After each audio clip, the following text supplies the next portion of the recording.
नमस्कार। हाल ही में ऑपरेशन सिंदूर पर सेना के जो टॉप अधिकारी हैं, उन्होंने एक अहम प्रेस ब्रीफिंग दी है। जी हाँ।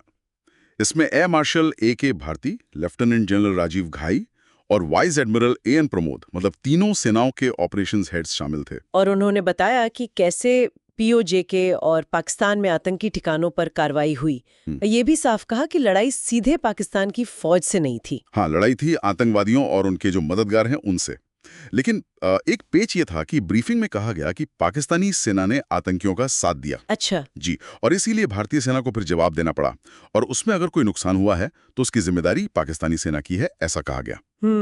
तो आज हम इसी ब्रीफिंग की खास बातों को जरा समझने की कोशिश करेंगे। खासकर भारत की जो एयर डिफेंस कैपेबिलिटी है, उस पर क्या पता चला। बिल्कुल, सबसे बड़ी बात जो सामने आई वो थी भारत की इंटीग्रेटेड एयर डिफेंस सिस्टम यानी IADS की कामयाबी। उसने पाकिस्तानी कोशिशों को पूरी तरह नाकाम कर दिया। ये IADS मतलब है क्या चीज, ये थोड़ा आसान भाषा में समझाएंगे। हाँ, देखिए, एयर मार्शल भारती ने इसे एक अभेद्य दीवार कहा। ये कोई एक हथियार नहीं है बल्कि कई लेयर्स वाला मतलब मल्टी लेयर्ड सुरक्षा घेरा है। कई लेयर्स जैसे? जैसे इसमें छोटी दूरी की मिसाइलें हैं, गन्स हैं, मैनपैड्स हैं जो कंधे से दागते हैं। ये हुआ पॉइंट डिफेंस। फिर एरिया डिफेंस के लिए लड़ाकू विमान हैं, लंबी दूरी की सैम्स हैं। और इसमें आर्मी, नेवी, एयरफोर्स सब शामिल है। बिल्कुल, थल सेना, नौसेना, वायुसेना सबकी ताकत इसमें जुड़ी है और इन सबको एक साथ कंट्रोल करने का काम करता है एयरफोर्स का integrated air command and control system IACCS। IACCS तो ये एक तरह का सेंट्रल कमांड है। आप कह सकते हैं ये सारे सेंसर्स से मतलब रडार वगैरह से जो भी जानकारी आती है उसको एक जगह लाता है, फिर फौरन एक्शन लिया जा सकता है।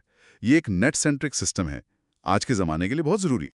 ब्रीफिंग में कुछ सबूत भी दिखाए गए थे, है ना, कि दुश्मन की कोशिशें नाकाम हुई। हाँ हाँ बिल्कुल, कुछ चीजें दिखाई। जैसे एक चीनी मिसाइल है PL-15, उसके टुकड़े मिले, फिर लंबी दूरी के रॉकेट का मलबा मिला। और ड्रोन्स की काफी बात हो रही थी। जी, कई तरह के ड्रोन मार गिराए। तुर्की के बने यूहा ड्रोन थे, छोटे क्वाडकॉप्टर थे और विंग लॉन्ग जैसे बड़े ड्रोन्स भी थे। अच्छा। और खास बात यह है कि भारत के अपने बनाए हुए आकाश सिस्टम और जो एंटी ड्रोन सिस्टम है, काउंटर UAS जिन्हें कहते हैं, उन्होंने बहुत बढ़िया काम किया। यानी स्वदेशी सिस्टम्स कामयाब रहे। हाँ, और सिर्फ वही नहीं, जो पुराने रूसी सिस्टम हैं जैसे पिकोरा, ओसा AK, वो भी कारगर साबित हुए। तो ये दिखाता है कि हमारे पास एक मिक्स है, नए और पुराने भरोसेमंद हथियार। ये तो हुई हवाई दीवार की बात, पर इसकी इतनी जरूरत क्यों पड़ी? मतलब जमीन पर ऐसा क्या चल रहा था? हाँ, ये पॉइंट लेफ्टिनेंट जनरल घाई ने उठाया। उन्होंने बताया कि असल में आतंकवाद का तरीका बदल रहा था। वो अब सीधे सिविलियंस को निशाना बना रहे थे। जैसे वो शिवखोड़ी और पहलगाम वाले हमले। बिल्कुल, उन्हीं का जिक्र किया उन्होंने। तो इस वजह से ये ऑपरेशन जरूरी हो गया था।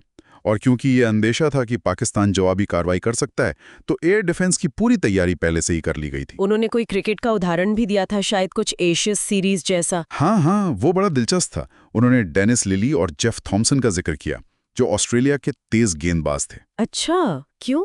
उनका मतलब ये था कि जैसे उन दोनों को खेलना बल्लेबाज के लिए बहुत मुश्किल था, एक एंड से लिली, दूसरे से थॉम्सन, वैसे ही पाकिस्तान के लिए भारत की मल्टी लेयर्ड एयर डिफेंस को भेदना नामुमकिन था। मतलब एक लेयर से बच भी गए तो अगली तैयार थी। समझ गई।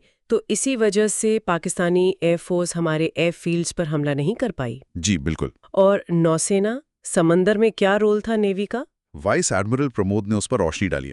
उन्होंने बताया कि नेवी का जो कैरियर बैटल ग्रुप है CBG, वो MiG-29 के फाइटर जेट्स और ANW हेलीकॉप्टर्स के साथ तैनात था। ANW मतलब? एयरबोर्न अर्ली वार्निंग, मतलब हवा में ही खतरे की पहले से सूचना देने वाले हेलीकॉप्टर। तो इस पूरे ग्रुप ने एक बड़ा निगरानी का घेरा, एक सर्वेलेंस बबल बना रखा था। तो उससे क्या हुआ? उससे ये हुआ कि कोई भी संदिग्ध या दुश्मन का जहाज या प्लेन सैकड़ों किलोमीटर दूरी डिटेक्ट हो जाता था और उसे रोक दिया जाता था। नतीजा ये हुआ कि पाकिस्तानी एयरफोर्स सिमट कर अपने मकरान कोस्ट के पास ही रह गई। और पहलगाम हमले के बाद तो शायद ये तैयारी और पक्की की गई होगी। हाँ, उन्होंने बताया कि पहलगाम के बाद एंटी मिसाइल और एंटी एयरक्राफ्ट कैपेबिलिटीज को फिर से वेरीफाई किया गया था। प्रेस कॉन्फ्रेंस में कुछ सवाल जवाब भी हुए होंगे, मैंने सुना कुछ कविताओं का भी जिक्र हुआ। हाँ, कुछ दिलचस्प सवाल थे।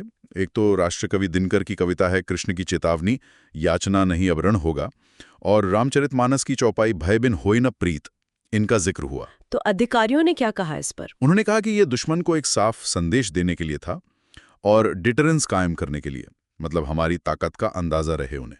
और ड्रोन्स के बारे में और क्या बात हुई? वो तुर्की वाले ड्रोन्स? हाँ, उस पर जोर दिया गया कि भारत के अपने काउंटर यूएस सिस्टम्स ने तुर्की के यहा ड्रोन समेत कई अलग-अलग तरह के ड्रोन्स को गिराने में कामयाबी हासिल की। और वो जो पाकिस्तानी प्रोपेगेंडा चल रहा था हताहतों की संख्या को लेकर या रऊफ अजहर की मौत की खबरों पर, उस पर अधिकारियों का कहना था कि देखिए, हमारा फोकस आतंकवादियों पर है, पाकिस्तान क्या नैरेटिव बनाता है वो उनका मामला है। उन्होंने किराना हिल्स पर हमले की बात से भी साफ इनकार किया। साफ मना किया गया कि वहां कोई हमला नहीं हुआ। तो क्या ये माना गया कि ये लड़ाई का कोई नया तरीका था? हाँ, इसे वॉरफेयर का नया तरीका कहा गया, लेकिन साथ ही ये भी साफ किया गया कि भारत इसके लिए पूरी तरह तैयार है, ट्रेंड है और इक्विप्ड है। ऑपरेशनल डिटेल्स नहीं बताई होंगी, कितने प्लेन गए वगैरह? नहीं, वो सब बताने से इनकार कर दिया गया। कहा कि ये ऑपरेशनल सीक्रेसी का मामला है। तो कुल मिलाकर इस पूरी ब्रीफिंग से क्या निचोड़ निकलता है? मतलब क्या समझे हम? देखिए, मतलब साफ है। पहली बात तो ये कि तीनों सेनाओं में जबरदस्त कोऑर्डिनेशन था। दूसरी बात, सरकार का पूरा सपोर्ट था। और तीसरी, जनता का भरोसा। और आगे के लिए तैयारी? हाँ, ये भी कहा गया कि सारे मिलिट्री बेस, सारे सिस्टम पूरी तरह ऑपरेशनल हैं और आगे किसी भी मिशन के लिए तैयार हैं। असल में इस ब्रीफिंग ने दिखाया कि भारत न सिर्फ अपनी सैन्य ताकत दिखाने में सक्षम है, बल्कि वो मॉडर्न थ्रेट्स, खासकर ड्रोन और इंफॉर्मेशन वॉरफेयर का मुकाबला करने के लिए भी तैयार है, और काफी हद तक अपने स्वदेशी सिस्टम्स के दम पर। संक्षेप में कहें तो ऑपरेशन सिंदूर की ये ब्रीफिंग दिखाती है कि भारतीय सेनाएं हवा, जमीन, समंदर तीनों डोमेन में बहुत इंटीग्रेटेड तरीके से काम कर सकती हैं, तकनीकी रूप से काफी एडवांस्ड है और आज के खतरों से निपट सकती हैं। बिल्कुल। और उन्होंने भविष्य की तैयारी पर भी जोर दिया। ये बात मानी गई कि टेक्नोलॉजी इतनी तेजी से बदल रही है कि हर लड़ाई पिछली से अलग होती है। जिस तरह इस बार ड्रोन और कॉम्प्लेक्स हवाई हमलों का मुकाबला किया गया, वो देखकर ये सोचना लाजमी है कि वॉरफेयर के अगले एवोल्यूशन में कौन सी अनदेखी, मतलब अनफोर्सीन चुनौतियां सामने आ सकती हैं, और दुनिया भर के देश उन खतरों के लिए कैसे तैयारी कर सकते हैं जिनके बारे में शायद हमें अभी पूरी तरह पता भी नहीं है। ये एक बड़ा सवाल है।